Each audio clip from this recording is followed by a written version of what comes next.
Jalan untuk sampai kepada inti ketika mengenal Allah itu adalah memang menghadirkan khusyuk.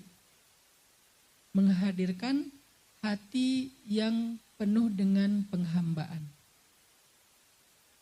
Makanya para ulama mengatakan man arafa nafsahu arafa rabbahu.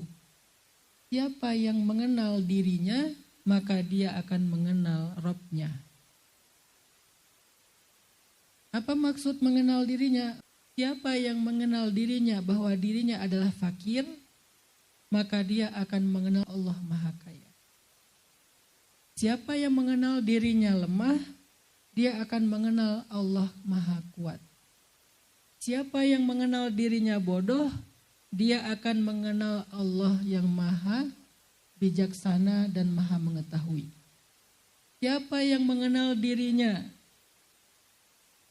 tidak berdaya, dia akan mengenal Allah yang Maha Kuasa. Siapa yang mengenal dirinya rendah, dia akan mengenal Allah yang Maha Tinggi. Jadi untuk bisa sampai ke inti ma'rifatullah, mengenal Allah, kita perlu menghadirkan yang namanya khusyuk atau khudu'. Kita perlu menghadirkan khusyuk dan khudu'. Khusyuk itu artinya kita benar-benar mencoba untuk tenang di dalam hati ketika belajar mengenal Allah. Karena mengenal Allah itu pakai hati, nggak pakai emosi, nggak pakai pikiran. Yang lain itu ngikut. Jadi yang pertama bukan emosi dan pikiran. Bukan hawa nafsu. Tetapi yang pertama adalah hati. Dan hati itu kondisi paling ideal ketika dia khusyuk. Kondisi terbaik hati itu ketika dia khusyuk. Dan seringkali orang mendapatkan kondisi ini ketika lagi banyak masalah. Seringkali kita baru merasakan khusyuk itu ketika banyak masalah. Walaupun sebetulnya nggak perlu harus nunggu masalah untuk bisa dapat hati yang khusyuk. Kita hanya perlu belajar bagaimana menghadirkan khusyuk di dalam hati, bahkan ketika hidup kita baik-baik aja. Menurut kita.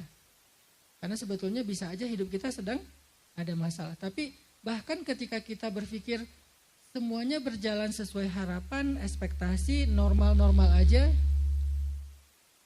harusnya kita juga bisa punya hati yang khusyuk. Walaupun kenyataannya paling sering hati kita tuh baru khusyuk ketika banyak masalah. Itulah kenapa ketika kita banyak masalah itu doa itu bisa panjang, sholat bisa lama, cari tarawih yang bacaannya nyaman gitu ya, bukan yang cepat-cepat. Terus kalau misalnya baca Al-Quran itu nggak pengen beres, pengen lama. Kenapa kalau lagi banyak masalah, kita tuh beribadah itu nyaman banget. Karena hati kita sedang dalam situasi yang paling ideal, yaitu khusyuk. Kenapa kalau lagi banyak masalah, kita tuh mudah untuk bangun tahajud. Mudah untuk sholat subuh, mudah ke masjid. Semangat datang ke ta'lim. Kenapa? Karena itu situasi ketika hati kita lagi khusyuk. Makanya kalau kita pengen belajar ma'rifatullah, belajar mengenal Allah, kita perlu menghadirkan khusyuknya hati. Jadi libatkan hati. Jadi pas mendengar Ustadz ngomong itu, yang dengar bukan telinga. Yang dengar bukan pikiran. Tapi yang dengar adalah hati.